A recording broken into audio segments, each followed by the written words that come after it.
존경하는 국내외 시청자 여러분 안녕하십니까.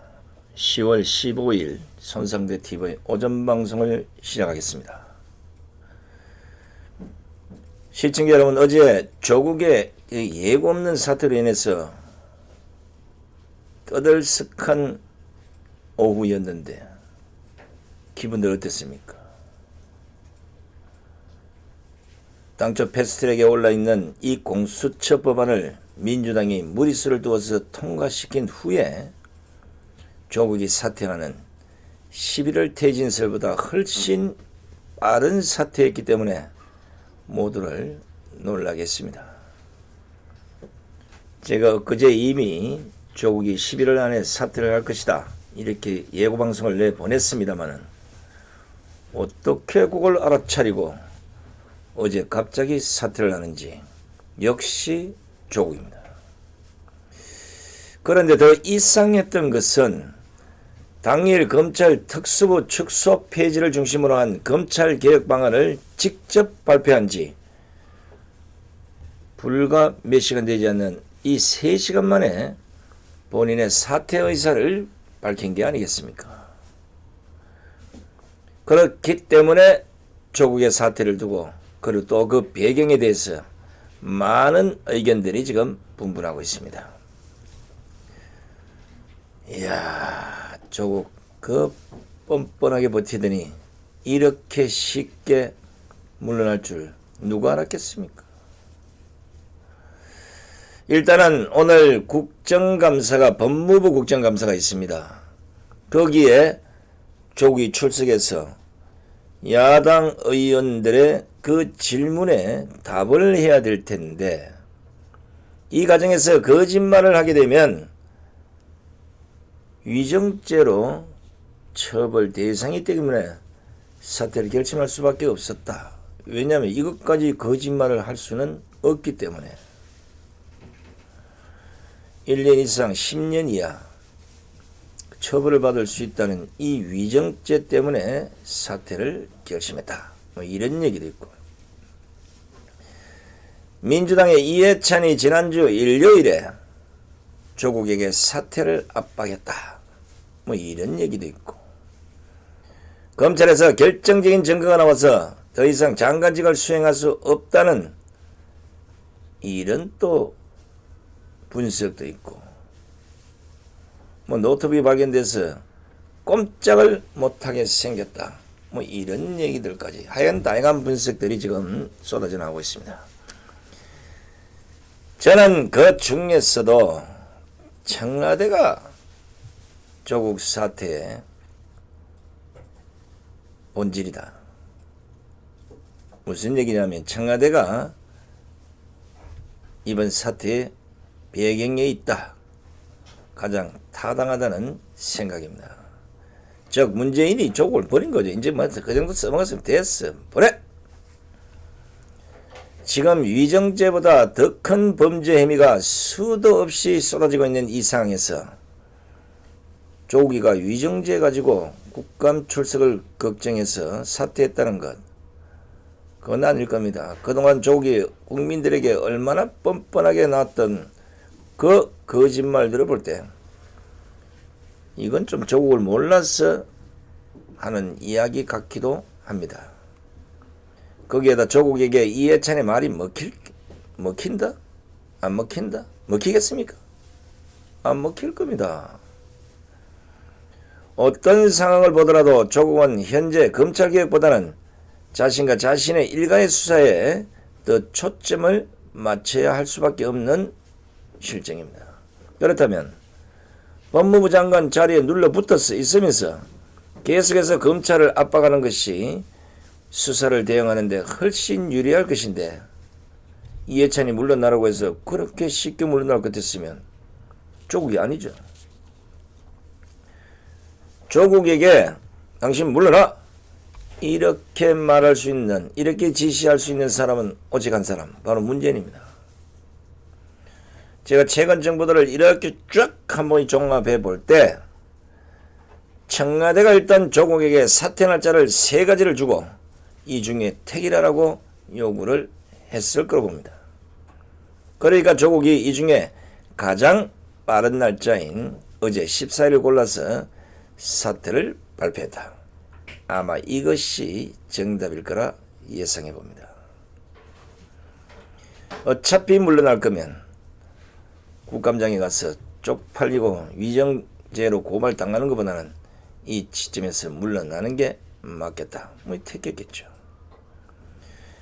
제가 예전에 방송해드린 것이 있는데 바로 문재인이 가장 걱정하는 부분이 자신의 지지율입니다. 이 지지율이 떨어지면 언제든지 문재인은 조국을 버릴 수도 있다고 전해드린 바 있습니다. 지금 가만히 생각을 해보니까 조국이 됐든 문재인이 됐든 물러나라고 광장에 가서 악을 쓸 것이 아니라 이 지지율을 끄집어내리면 좌파들은 자연히 국민 앞에 무릎을 꿇을 것이다. 이 생각이 들었습니다.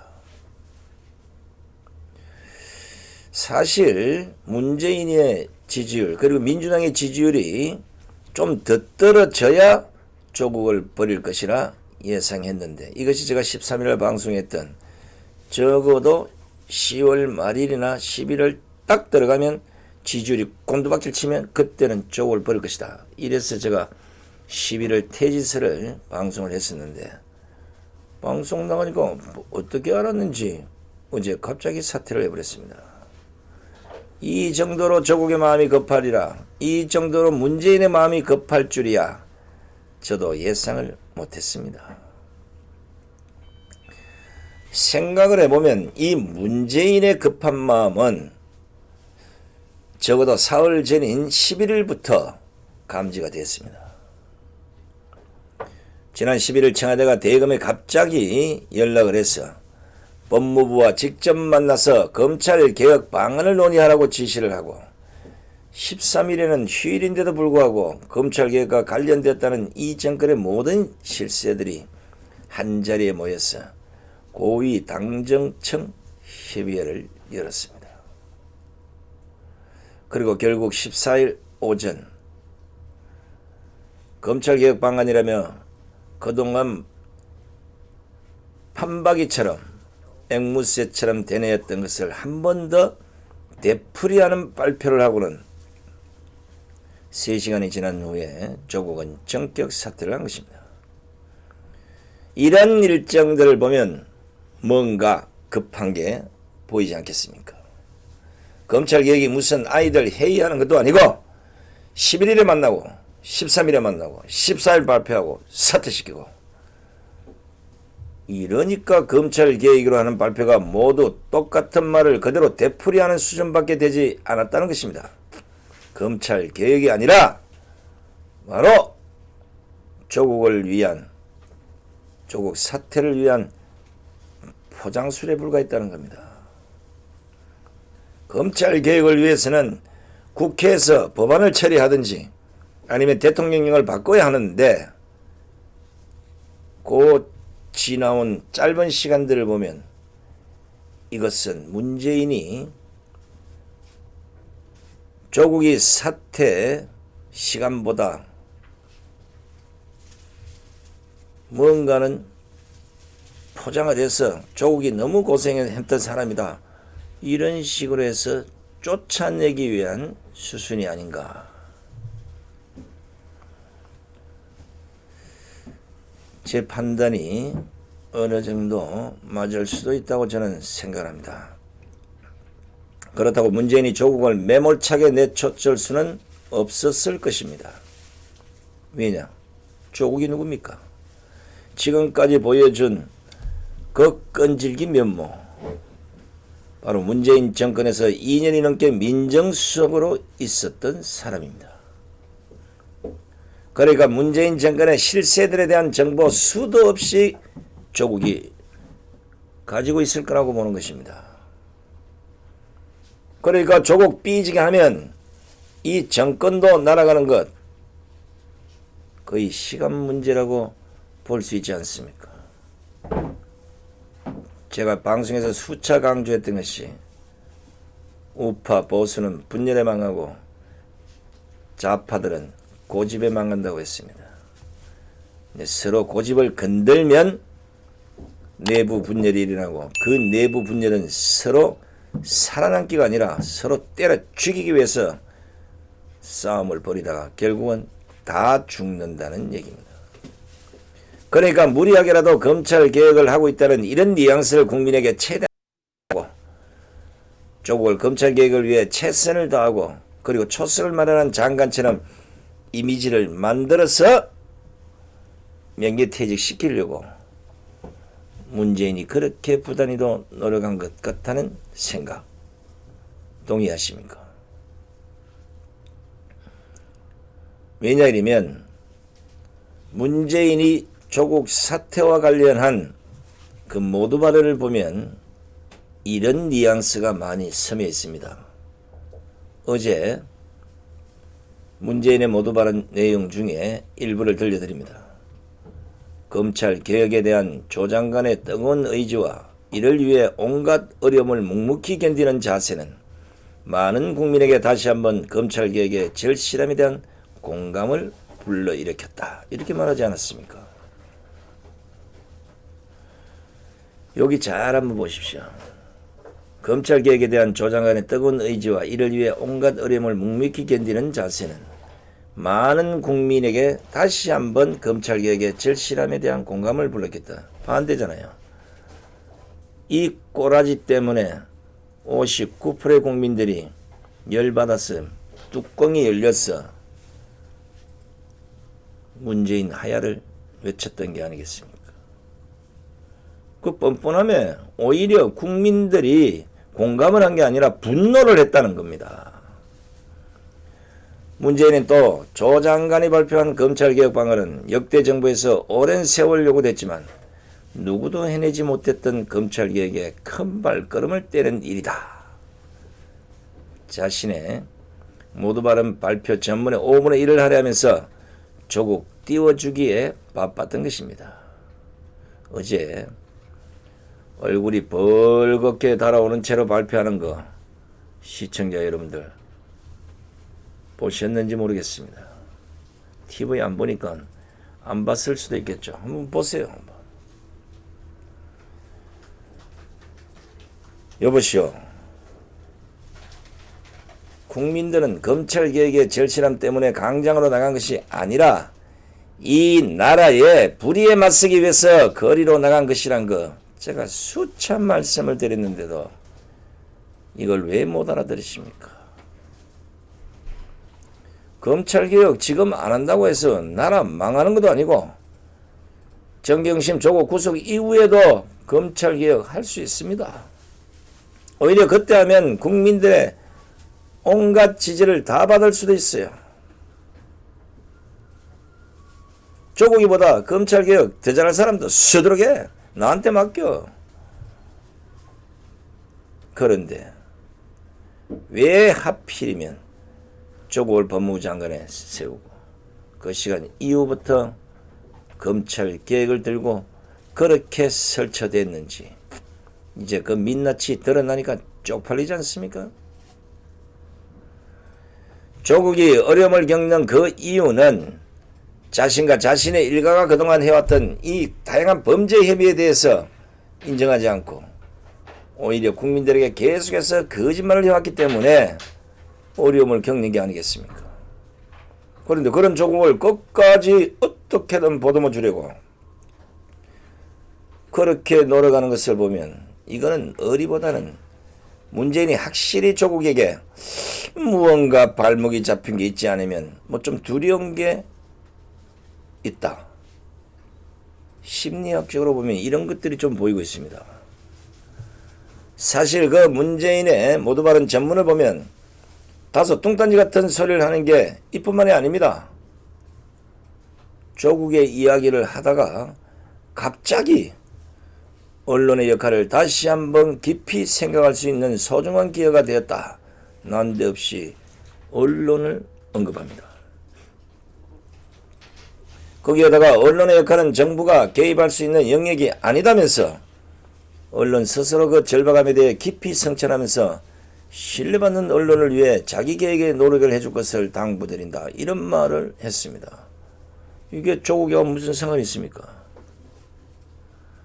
지난 탄핵 정국부터 언론개혁을 가장 많이 외쳤던 사람이 문재인이 아니고 바로 우파 애국 국민들입니다.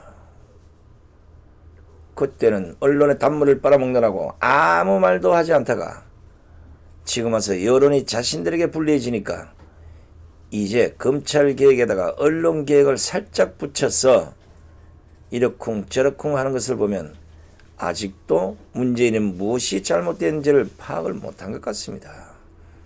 물론 문재인이 뭐 일일이 다 파악할 수는 없죠. 그 밑에 참모들이 파악해서 보고를 해야 되는데 박근혜 정권 때 참모들 저거들끼리 얼렁뚱땅 하던 그 버릇이 지금도 남아있는 것 같습니다. 제대로 보고를 안 한다는 거예요. 그래서 오늘 제가 명확한 팩트 하나를 알려드리겠습니다. 문재인 정권이 출범한 이후로 TV 뉴스는 제대로 된 뉴스를 볼 수 없었고 그렇기 때문에 상상도 못했던 유튜브 시청자들이 엄청나게 늘어나지 않았습니까? 지금과 같은 많은 우파 유튜버들이 탄생한 걸 또 바로 문재인 정권을 앵무새처럼 나불거리고 홍위병을 쓰고 이중대 역할을 했던 기레기 언론들 때문이 아니겠습니까? 그러다 갑자기 유튜브들의 이 파장이 커지니까 난데없이 가짜 뉴스로 몰아붙여서 그런 프레임을 만들어서 우파 유튜버를 모조리 때려 죽이려고 또 지금까지도 좌파들의 공격에 온갖 방송마다 노란 딱지가 붙고 생방이 차단되는 이런 공격을 해대고 있으면서도 언론 이 정권은 언론에 대해서 어떤 말도 해서는 안 됩니다. 가장 큰 수혜를 입은 정권인데 어떻게 언론을 씹어댑니까? 조국 사태 이전까지 3%를 조금 넘었던 TV조선 뉴스라인이 조국 국민을 맞이하면서 나름대로 사실 보도를 하려고 노력을 하니까 지금 5%가 다 돼가는 시청률을 얻었습니다. 반면에 조국 사태 전에는 5%를 넘기던 JTBC 뉴스룸은 지난주 4.1%를 기록했고 오히려 TV조선 뉴스나인보다 시청률이 떨어지는 형국을 보이고 있습니다. 무엇보다 지금 문재인 정권의 응원단이라 할 수 있는 이 KBS와 한겨레 신문에서조차 조국의 문제를 제대로 보도하지 않는다고 일선 기자들이 반박하는 것, 문재인도 두 눈으로 똑똑히 봤을 거 아닙니까? 아니 이런 거 보면 모르겠습니까? 언론개혁이 뭡니까? 이 정권처럼 실컷 이용해먹고 나서 조금 기분 나쁜 보도들이 나오면 냅다 걷어 차는 게 언론개혁입니까? 아니잖아요. 국민들이 원하는 그 언론개혁은 국민들에게 정확하고 있는 사실을 그대로 보도해주는 것이 바로 언론개혁 아니겠습니까? 국민의 눈높이가 얼마나 높아진 줄 도대체 이 정권 사람들은 모르는 것입니까? 우리 국민들은 언론사의 보도가 사실인지 아닌지 이제는 명확하게 구분할 수 있는 눈이 활짝 열려서 문재인보다가 수준이 높다는 걸 아셔야 됩니다. 2016년 탄핵 정국처럼 더 이상 국민들이 언론의 정권의 권력에 속지 않는다는 것을 아시라는 겁니다. 그런데 마치 조국 사태에 대해 언론이 제대로 된 보도를 하지 않아서 물러나는 것 같은 이런 뉘앙스를 팍팍 풍기는 말을 하는 그 문재인을 보면서 국민들이 그래 문재인 말처럼 언론이 너무 심했어 이렇게 생각할 거라 믿었다면 착각에서 벗어나시기 바랍니다. 수많은 국민들이 그래 언론이 너무 심해서 이게 아니고 제대로 하구나. 이제 기레기를 정신 좀 차렸나 보다. 그래도 아직 사실에 근접하지 않는 그 보도 제대로 보도하면 문재인도 물러나야 되지 않겠는가. 뭐 이렇게 생각하지 않겠습니까? 말이 되는 소리를 해야 삶은 소대가리가 웃지 않죠. 무엇보다 중요한 것은 조국을 사퇴시킴으로써 국민들이 조국과 문재인 자신에게 면죄부를 줄 것이라는 기대는 하지 않았으면 좋겠습니다. 아무리 부정하더라도 조국을 임명해서 지금과 같은 공론 분열의 생산자는 어느 누구도 아닌 바로 문재인이기 때문입니다. 그럼에도 불구하고 어제 문재인은 국민 사이에 많은 갈등을 이야기한 점에 대해 매우 송구스럽게 생각되는 말 한마디로 모든 것을 덮으려고 했습니다. 여보세요. 당신들이 탄핵 정국을 만들 때부터 이미 국민들 사이에는 많은 갈등이 야기됐고 문재인 정권 출범과 동시에 오늘까지 국민은 정확히 둘로 쪼개져서 왔습니다. 그때는 국민들이 속았어.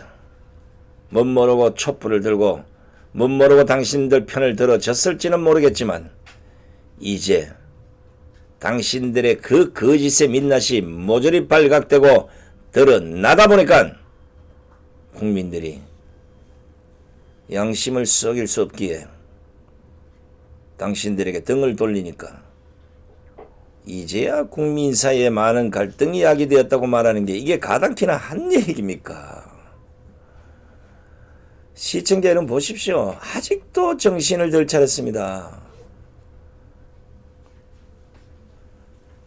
조국이 사퇴는 했지만 달라진 것은 아무도 없습니다. 우리가 꿈꾸는 세상은 죄를 저지를 자가 그만큼의 벌을 받는 것이고 공정과 상식이 통하는 나라를 만든 게 아니겠습니까? 그런데 죄를 짓고도 벌을 받지 않으려고 하고 공정과 상식보다는 불공정과 비상식이 통하는 나라를 만들어 온 문재인 정권. 이제 국민의 심판이 어떻게 떨어질지 잘 눈여겨보시기 바랍니다. 좌파들은 단순히 조국 사태를 아주 큰 일처럼 말하면서 뭔가 분위기를 바꿔보려고 하는데 그게 그런다고 모든 것이 무마되겠습니까? 택도 없는 소리 하지 마시오. 이것은 앞으로 벌어질 일을 예상해보면 흔히 보입니다. 멀리 가지 않아도 됩니다. 바로 오늘이죠. 앞선 제가 방송에서 말씀드린 것처럼 오늘 국무회의에서 서울중앙지검, 대구지검, 강주지검 3개를 제외한 전국 검찰청 특수부를 폐지하는 방안을 확정한다고 합니다. 청와대 말로는 현재 특수부에서 수사 중인 사건에 대해서는 개정안을 적용하지 않아 조국 일가가 받고 있는 특별수사와 국정농단 사건 공소유지는 이어갈 수 있다고는 하지만 과연 그렇겠습니까? 무엇보다 민주당이 물어붙이고 있는 이 공수처 법안에 더욱 속도를 낼 것입니다. 이것은 민주당이 아닌 정의당의 모습을 보면 더 명확하게 알아볼 수가 있습니다. 불과 3일 전만 해도 정의당은 선거법보다 공수처법을 먼저 처리하자는 민주당 주장에 부정적이었습니다. 당시 정의당은 이해찬이 지난 11일 신속 처리 안건으로 지정된 공수처 설치와 검경 수사권 조정 등 사법개혁안이 이달 말부터 본회의에서 상정 처리가 가능하다고 했을 때 정당 간 반복적 합의를 통해 이미 선거제 개혁과 사법개혁은 동시 처리하게 돼 있다. 특히 정치개혁안을 먼저 표결에 붙이기로 합의되어 있다면서 부정적 입장을 보였습니다. 여기에 대해서 불평을 쏟아냈던 정의당이 그런데 어제는 갑자기 말을 바꿔버립니다. 정의당의 갈팡질팡도 제가 몇 번을 지적을 했습니다마는 정의당이 어제 정치개혁법안 처리에 앞서 사법개혁법안을 먼저 처리하자는 민주당의 제안은 지난 4월 여야 4당 합의와 달라진 제안이지만 사법개혁에 관한 국민적 관심과 검찰개혁의 시급성 때문에 처리를 서두르자는 제안으로 이해한다면서 시기를 당겨서 처리하는 것도 명분이 있다고 바로 말을 바꾼 것입니다. 이게 정의입니까? 달면 삼키고 쓰면 뱉는 이런 정치 실수로 무슨 개혁을 하겠다는 겁니까? 정의당에는 선거법과 공수처가 가져올 그 후폭풍이 대한민국에 어떤 악영향을 줄 것인지 그것을 전혀 중요하게 생각하지 않는 그 모습, 소름이 끼칩니다. 한국당을 뺀 여야 4당 공조는 믿음 없는 공조인 것은 이미 다 드러나 있지만 민주당은 공수처만 처리하면 되는 것이고 정의당은 선거법만 처리하면 되는 거 아니겠습니까? 예전 방송에서 제가 설명드린 적도 있는데 사실 공수처의 심각성에 대해서 많이 모르시는 분들이 생각보다는 많습니다. 그래서 다시 한번 더 말씀을 드리고 이어나가도록 하겠습니다. 민주당안을 기초로 한 공수처가 설치될 경우 공수처는 현재 검찰 특수부가 수사 중인 조국 관련 사건을 가져올 수 있습니다. 즉 오늘 의결하는 국무회의에서 특수부가 폐지되는 것이 조국 수사에 영향을 미치지 않는다고 하더라도 공수처가 처리되면 아무 의미 없는 것이 됩니다. 결국 조국 이후 터져나올 이 정권의 비리 수사에 영향을 주겠다는 꼼수까지도 읽을 수 있는 것입니다. 거기에다가 민주당의 공수처 법안에 따르면 공수처장은 검찰, 경찰에서 처리 중인 사건이 공정한 처리가 어렵다고 판단되면 사건 이첩을 요구할 수도 있습니다. 이렇게 되면 검경은 수사 중인 사건이라도 공수처에서 보내라면 보내야 됩니다. 이번 조국의 사태처럼 청와대와 여당 그리고 대깨문 대가리가 깨져도 문재인 그리고 정의당까지 입을 맞추어서 검찰권 남용 등으로 비판할 경우에 바로 이를 빌미로 공수처가 검찰로부터 사건을 강제로 넘겨받을 수 있도록 만들어 놓은 겁니다. 자기들이 불리한 거는 우와 길거리로 나와서 지금처럼 난리법석을 떨면 요거 공수처가 딱 보고 문제 있는 것처럼 땅에서 검찰로부터 사건을 강제로 와! 턱 주물러서 그냥 자기들 편리한 대로 끝내버립니다. 더 문제는 공수처장의 임명 기준입니다. 민주당 안에 따르면 공수처장은 15년 이상의 변호사 경력만 있으면 가능합니다. 즉 판검사 출신이 아닌 민변 출신도 공수처장이 될 수 있다는 것입니다. 게다가 공수처장 후보 출신이 7명은 법무부 장관, 법원행정처장, 대한변협회장이 당연직이고 여야 추천 인사 2명씩 들어갑니다. 여기서 추천한 2명 중 1명을 대통령이 지명하는 방식입니다. 또한 검사 출신이 전체 공수처 검사의 50%를 넘지 못하도록 하고 있고 수사와 재판 이런 경력 대신에 조사 경력이 있는 사람도 들어갈 수 있도록 했습니다. 그럼 뭐가 되겠습니까? 세월호 특조위, 과거사위, 진상조사단 뭐 이런 전력을 갖고 있는 민변 출신이나 우리법 연구에 흔히 말하는 좌파 출신의 법조인들이 대거 들어갈 수 있는 그 구조로 되어 있다는 것입니다. 이 정권에게 무소불위의 강철검을 안겨줄 수 있는 법안이 바로 공수처 법안입니다. 민주당은 애초에 조국을 이용해서 검찰의 힘을 뺀 다음에 정의당과 함께 선거법을 처리하고 공수처를 처리할 방침이었을 것입니다. 그러나 조국 사태로 인해서 첫 번째 계획이 실패로 돌아갔고 공수처를 선거법보다 먼저 처리하려는 두 번째 꼼수 계획을 실현하려고 하는 것이 지금의 모습입니다. 여기서 제가 계속해서 민주당 아니라고 강조하여 말씀드렸습니다. 이미 패스트트랙을 탄 공수처 법안을 한국당이 목숨을 걸고 막아야 한다는 것입니다. 하지만 지금 한국당이 무엇을 하고 있는지 저는 잘 모르겠습니다. 마침 정치적으로 상의해서 잘 될 것처럼 하는데 쏘가 넘어가면 안 된다는 겁니다. 한국당 공부 좀 하세요. 그 뻔뻔하던 조국을 그리고 이 정권의 고집불통들을 국민들이 사태로서 보여주고 있는데 조국 사태 누가 시켰습니까? 국민들이 시킨 겁니다.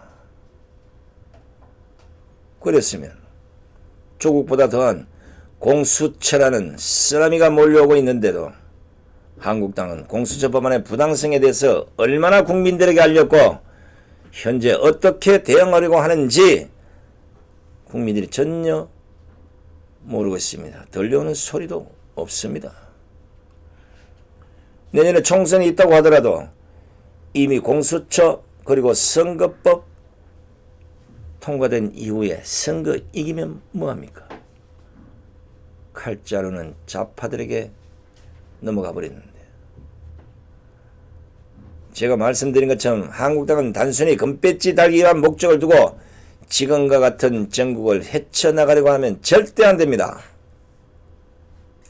정말 한국당에 대해서도 할 말은 많지만 이 이야기는 전략상 좌파 공격에 주목할 것이고 나중에 총선이 끝난 이후라도 한국당에 대해서는 좀 심도 깊게 한번 다뤄주도록 하겠습니다. 지금은 우파끼리의 총질은 백해무익한 겁니다. 오로지 좌파들 공격에만 신경을 써야 될 때가 아니겠습니까? 잘 한번 보십시오. 이 좌파들의 전략은 간단합니다. 조국 사태와 같은 전략이 또 펼쳐질 것입니다. 바로 공수처 통과라고 쓰고 검찰 개혁이라고 외치겠죠. 그리고 이제는 조국이 물러남으로 인하여서 더 악이 받친 채로 거리로 나가서 좌파들은 공수처를 통과하라고 악을 쓸 겁니다. 이제 우파는 겨우 한 번 이겼습니다. 그것도 거리의 악이 아니라 물론 거리에서 악을 쓰는 그걸 보고 국민들이 정신을 차려서 문재인 지지율을 끌어내리고 민주당의 지지율을 곤두박질 치게 만들었기 때문에 이런 결과가 얻어진 것이라고는 봅니다마는 한국당이 조금 더 나서서 대국민 홍보를 펼치고 문제점을 지적하고 났으면 지금의 문재인 지지율이나 민주당의 지지율은 한순간에 바닥으로 떨어질 수도 있습니다. 우파가 이긴 것이 침소봉대해서도 안 됩니다. 이겼다고 말했어도 안 됩니다.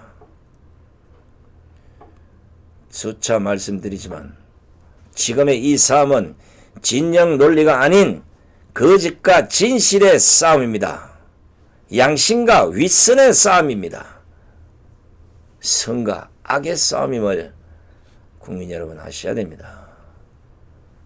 그리고 우리 국민들은 거짓보다는 진실이 이기는 현장을 어제 조국 사태를 통해서 이제 겨우 한 번 목격한 것밖에 없습니다. 그렇기 때문에 좌파들은 어떻게든 진실을 듣기 위해서 이 시간 이후부터 발부등을 칠 것입니다.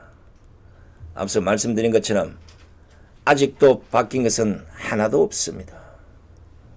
그들은 조국 사태를 빌미로 모든 것이 다 원상태로 돌아간 것처럼 국민을 또 쏘게 될 겁니다. 아닙니다. 우파가 말하는 이 거짓의 무리들을 모조리 쫓아내야 된다는 이 원론, 조금도 변화된 게 없습니다. 지금 수백만의 군중들이 거리로 몰려나와서 문재인 하야를 외치는 그 과정에 조국은 격가지밖에 안 됩니다. 그 가지 하나 떨어진 것밖에 안 됩니다. 결론은 큰 나무를 베어내지 않으면 대한민국의 미래는 어둡다는 것 때문에 조금도 흐트러짐 없는 그 목표를 향해서 모든 우파 국민이 총 결집하는 이런 모습을 볼 때 문재인의 지지율은 단수로, 민주당의 지지율은 바닥으로, 결국은 그들 스스로가 물러날 수밖에 없는 환경이 만들어질 것이라 예단합니다. 지금까지 손성TV를 시청해 주신 시청자 여러분 대단히 고맙습니다. 안녕히 계십시오.